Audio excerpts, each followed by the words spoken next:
창세기 4장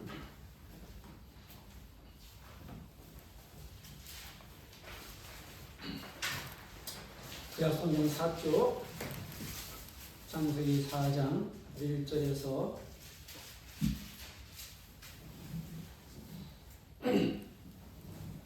15절까지 창세기 4장 1절에서 15절까지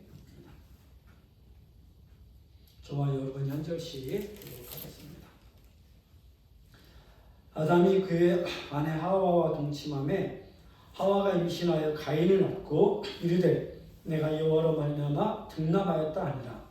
그가 또 가인하고 아벨을 낳았는데 아벨은 양치는 자였고 가인은 용사하는 자였더라. 세월이 지난 후에 가인은 땅의 소산으로 제물을 삼아 여호와께 드렸고 아벨은 자기 노루의 첫 새끼와 그 기름으로 드렸더니 여호와께서 아벨과 그의 제물은 받으셨으나 가인과 그의 제물은 받지 아니하신지라. 가인이 몹시 분하여 안색이 변하니 여호와께서 가인에게 이르시되 내가 분하여 함은 어찌 되느냐 안색이 변함은 어찌 되느냐. 내가 선을 행하면 어찌 낯을 들지 못하겠느냐. 선을 행하지 않으면 죄가 문에 엎드려 있느니라. 죄가 너를 원하나 너는 죄를 다스릴지니라. 가인이 그의 아우 아벨에게 말하고 그들이 들에 있을 때 가인이 그의 아우 아벨을 쳐 죽이니라. 여호와께서 가인에게 이르시되 내 아우 아벨이 어디 있느냐. 그가 이르되 내가 알지 못하나이다. 내가 내 아우를 지키는 자니이까. 이르시되 내가 무엇을 하였느냐. 내 아우의 빗소리가 땅에서부터 내게 호소하느니라. 땅이 그 입을 벌려 내 손에서부터 내 아우의 피를 받았은즉 내가 땅에서 저주를 받으리니 내가 백설자가로 땅이 하시는 그 효력을 내게 주지 아니할 것이요 너는 땅에서 피하며 유리하는 자가 되리라. 가인이 여호와께 아뢰되 내 죄벌이 지기가 너무 무거우니이다. 주께서 오늘 이 지면에서 나를 쫓아내시는즉 내가 주의 낯을 배웠지 못하리니 내가 땅에서 피하며 유리하는 자가 될지라. 무릇 나를 만나는 자마다 나를 죽이게 하리라. 여호와께서 그에게 이르시되 그렇지 아니하다. 가인을 죽이는 자는 벌을 7배나 받으리라 하시고 가인에게 표를 주사 그를 만나는 모든 사람에게서 죽임을 면하게 하시니라. 아멘. 2024년 새해를 맞이했습니다. 새해에는 여러분이 기도하며 구한 것들이 하나님의 은혜 안에서 다 이루어지기를 기원합니다. 하나님께서 우리와 함께 계시면서 우리를 위해서 일하신 것들을 많이 볼 수 있는 해가 되기를 원합니다. 그런데 우리가 기도하며 구하는 것들이 다 이루어지려면 그리고 하나님께서 우리와 함께 계시는 것들을 우리를 위해서 일하시는 것들을 우리가 많이 보기 원한다면 우리도 좀 달라져야 되지 않을까 생각합니다.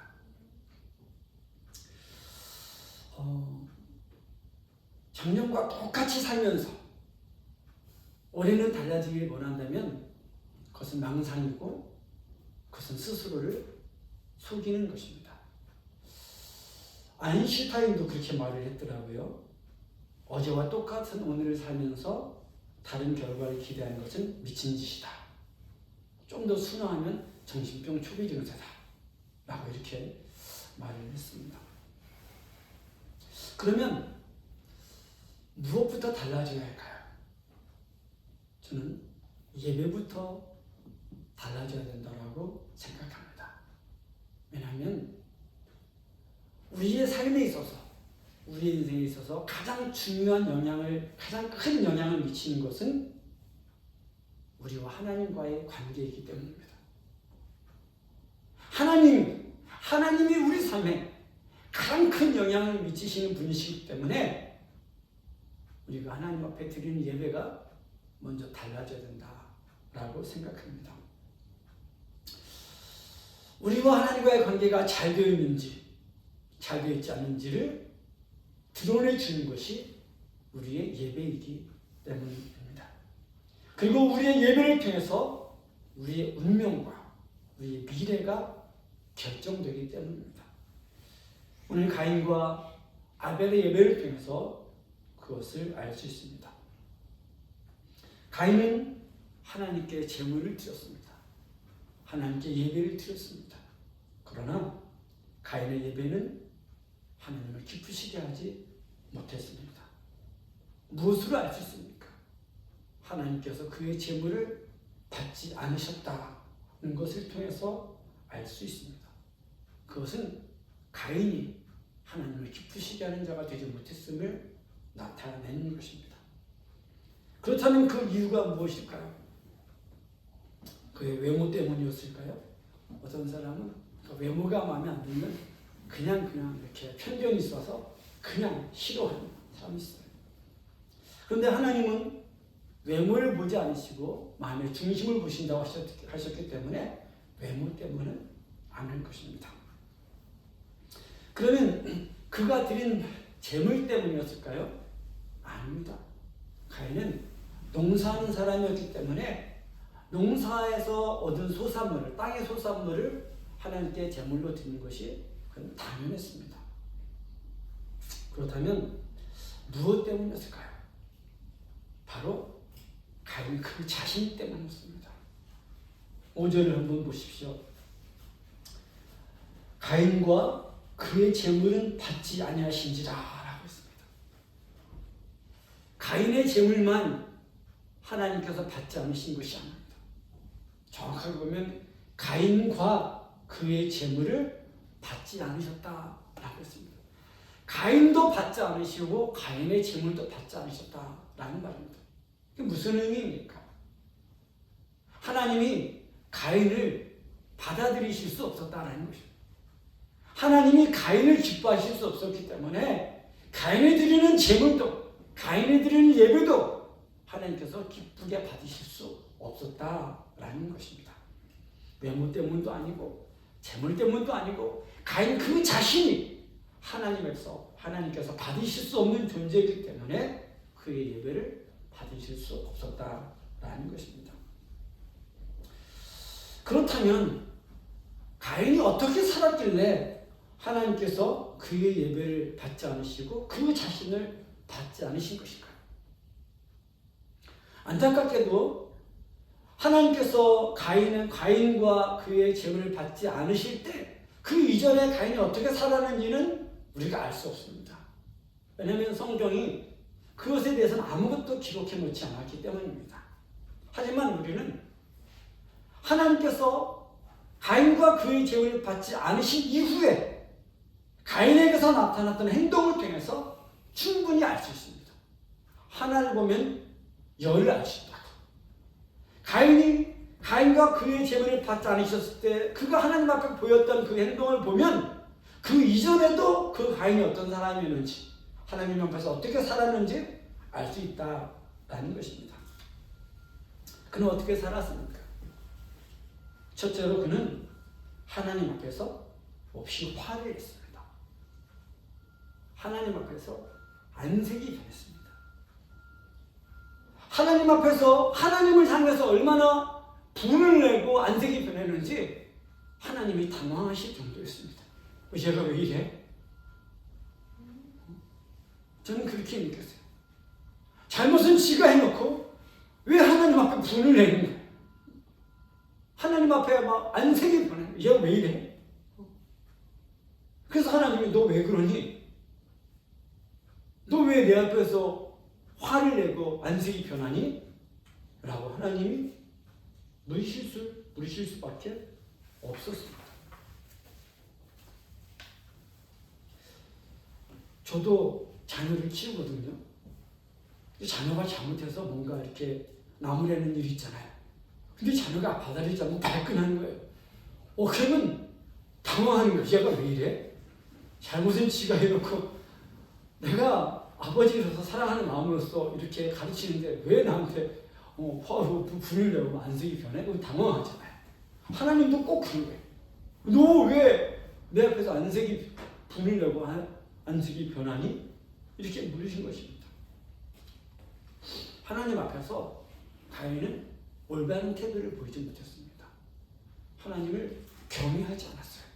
어떻게 하나님 앞에 분을 내고 하나님 앞에서 안색을 변해주십니다. 그런데 바로 그것이 하나님이 받으시지 않았던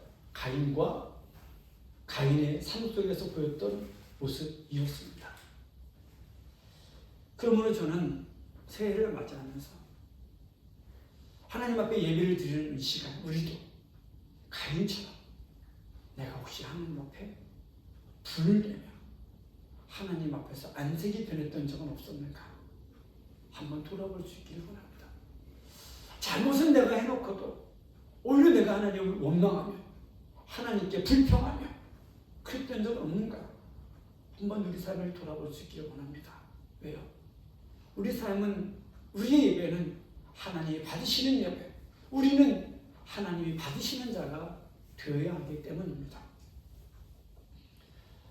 저는 민수기를 읽다가 민수기 11장 19절에서 20절을 묵상하고 암송하게 되었습니다.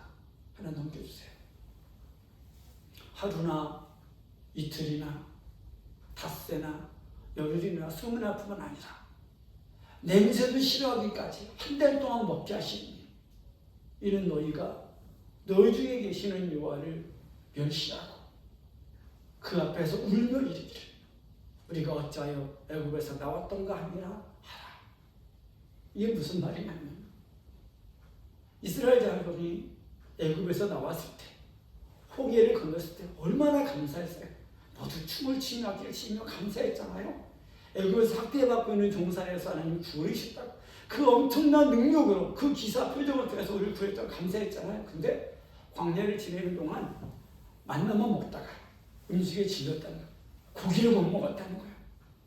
애굽에서는 그래도 고기를 먹었는데 고기를 못 먹고 맨날 채소만 먹는다고 맨날 망나만 먹는다고 그러면서 하나님은 우리 중에 계신가?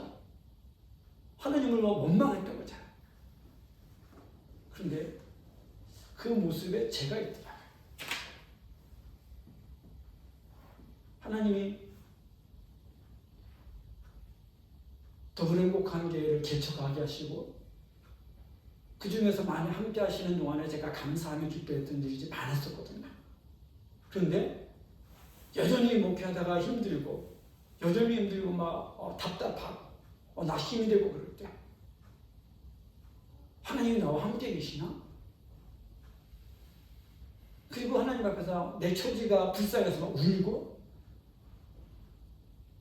현재를 지워버리고 과거로 돌아가 버리고 싶은 막 이런 마음이 들 때가 있었더라고요. 그게 생각나더라고요. 그래서 제가 이 말씀 듣다가 회개했습니다. 하나님, 내가 다시는 과거로 돌아가려고 하는 현재에 감사하지 못하는 마음 제가 갖지 않겠습니다.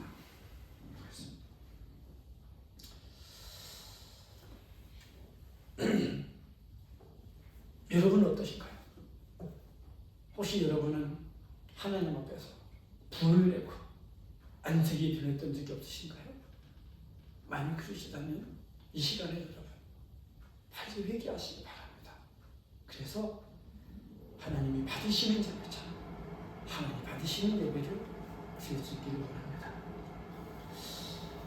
둘째로 그는 죄를 다스리지 않았습니다. 하나님의 말씀을 무시했습니다. 그가 하나님 앞에서 몹시 분하여 안색이 변할 때 하나님께서 경고하셨습니다. 내가 선을 행하면 어찌 낯을 들지 못하겠느냐. 선을 행하지 않으면 죄가 문에 엎드려져 있는 거예요. 죄가 너를 원하나 너는 죄를 다스릴지니라 라고 했습니다. 아마도 이 말씀은 죄는 지가 잘못해놓고도 하나님이 자기의 제물은 안 받으시고 자기 동생 아벨의 제물을 받으시니까 하나님을 원망하면서 자기 동생을 시기하고 질투하고 미워했던 그것을 하나님께서 가르쳐 주신 것 같습니다. 그런데 아벨은 그 하나님의 말씀을 귀담아 듣지 않았습니다. 그래서 결국 죄를 다스리지 못했고 그의 동생 아벨을 쳐 죽였습니다. 인류 최초의 살인자가, 그것도 자기 동생, 친동생을 죽이는 살인자를 드렸습니다. 그것이 하나님께서 기뻐하시는 예배를 드리지 못했던 가인에게서 나타났던 모습이었습니다. 그러므로 우리는 하나님께서 우리에게 죄를 다스리라고 하실 때 죄를 다스리는 자가 되기를 원합니다. 하나님께서 말씀을 우리에게 주셨을 때, 경고하실 때 그 말씀을 무시하지 않고 귀담아 듣는 자들이 되기를 원합니다. 세 번째, 그는 하나님 앞에 정직하지 않았습니다. 하나님을 속이려고 했습니다. 하나님을 속일 수 있다라고 생각했습니다. 하나님께서 그가 동생을 죽인 것을 아시고 내 아우 아벨이 어디 있느냐? 라고 물어보시는데 모릅니다. 내가 무슨 내 아우를 지키는 자입니까? 모릅니다. 라고 잡아떼어버렸습니다. 그의 죄가 분명히 드러났음에도 불구하고 네 동생의 피가 호소한다. 이미 하나님이 그렇게 말씀하시고 그의 죄가 분명히 드러났음에도 불구하고 그의 잘못을 끝까지 회개하지 않았습니다. 단지 그의 죄에 대한 하나님의 처벌이 무겁다, 불평하지만 했습니다. 하나님께서 우리의 죄를 지적하시고 우리의 죄에 대해서 벌을 내리셨으면 우리는 그 벌을 달게 받는 것이, 그리고 회개하는 것이 올바른 태도입니다. 그러나 가인은 끝까지 회개하지 않았습니다. 그리고 죄에 대한 벌도 달게 받으려고 하지 않았습니다. 오히려 하나님이 주신 벌이 과하다, 오히려 그때도 불평하기만 했습니다. 그것이 하나님께서 받으시는 예배를 드리지 못했던 가인에게서 볼 수 있던 모습이었습니다. 그러므로 우리는 하나님 앞에서 정직해야 됩니다. 하나님을 속이려고 하지 말아야 됩니다. 그리고 하나님 앞에서 회개해야 될 때는 반드시 회개해야 합니다. 그렇다면 이런 가인의 미래와 운명은 어떻게 되었을까요? 그는 결국 하나님을 믿지 않는 자가 되었습니다. 가인이 그의 죄벌이 무겁다고 할 때, 나를 만나는 자가 나를 죽이겠다라고 말할 때 하나님께서 그래도 그에게 은혜를 주셨습니다.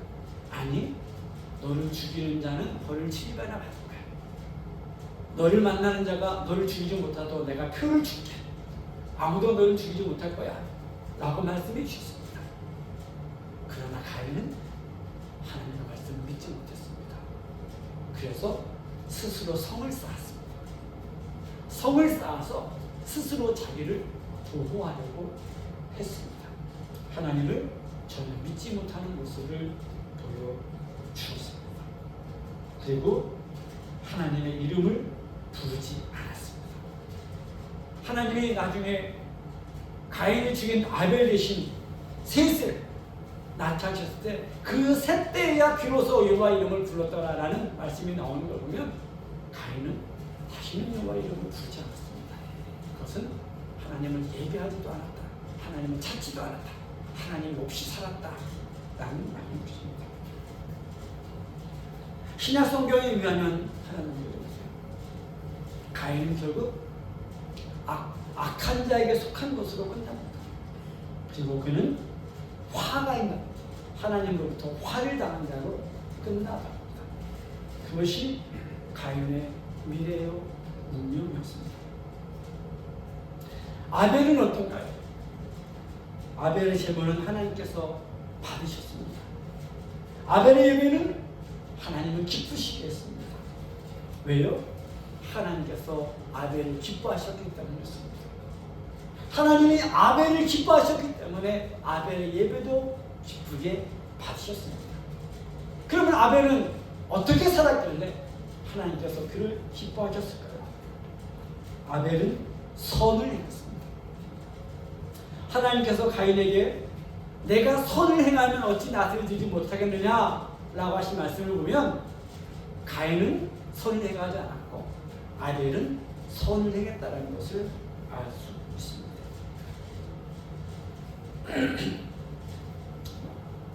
그래서 3장 22절에 보면 또 그의 아우의 행위는 의로움이라, 아벨은 의롭게 살았다라는 것을 알 수가 있습니다. 둘째로 아벨은 하나님을 분명히 믿었습니다. 그는 믿음으로 예배를 드렸습니다. 그러니까 무슨 말이냐? 가인의 예배에는 믿음이 없었고 하나님에 대한 믿음이 없었고 아벨의 예배에는 하나님을 믿는 믿음이 있었다라는 것입니다. 어떻게 믿음이 없이 예배를 드려요? 믿음이 없어도 예배 충분히 드릴 수 있습니다. 여러분 아시죠? 믿음이 없어도요 얼마든지 예배 드릴 수 있습니다. 얼마든지 이 예배 의식에 참여할 수 있습니다. 중요한 것은 정말 믿음을 가지고 예배해야 된다라는 것입니다. 밑에 하나 읽어주세요.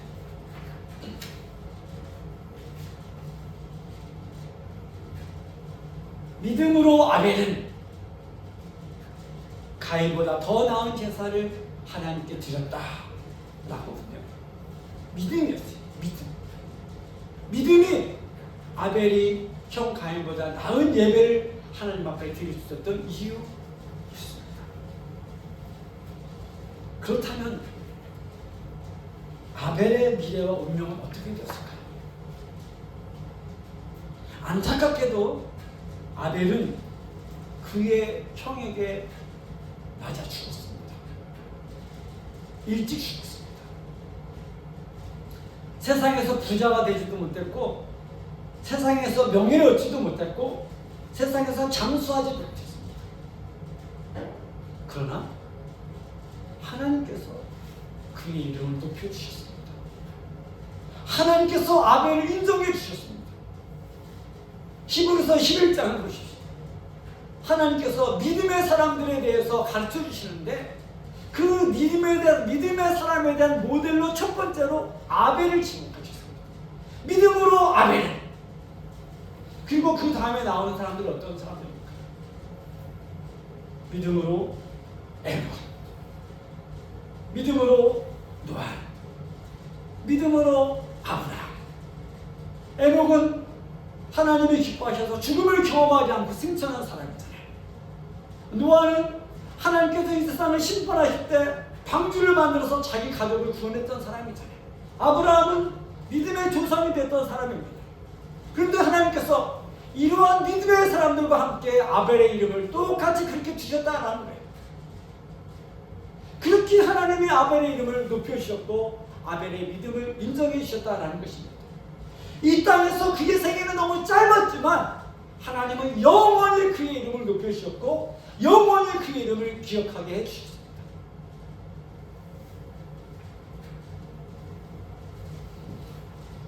이것이 하나님께서 기뻐하시는 예배자가 되었고 하나님께서 기뻐하신 예배를 드렸던 아벨의 미래요 아벨의 운명이었습니다. 그러므로 우리는 아벨과 같은 예배자가 되기를 소망합니다. 믿음이 없는 예배가 아니라 정말 믿음으로 하나님을 예배하는 자가 되기를 원합니다.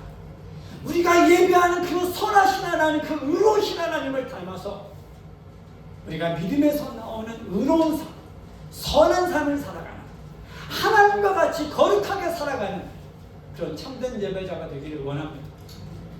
우리가 예배하는 예배와 우리의 삶이 일치가 되는 그런 예배자가 되기를 원합니다.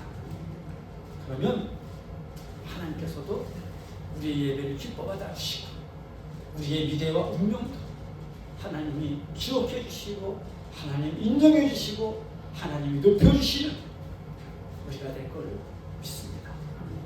주신 말씀을 기억하면서 잠시 결단하여 기도하겠습니다. 하나님 은혜를 더하여 주시옵소서. 우리가 믿음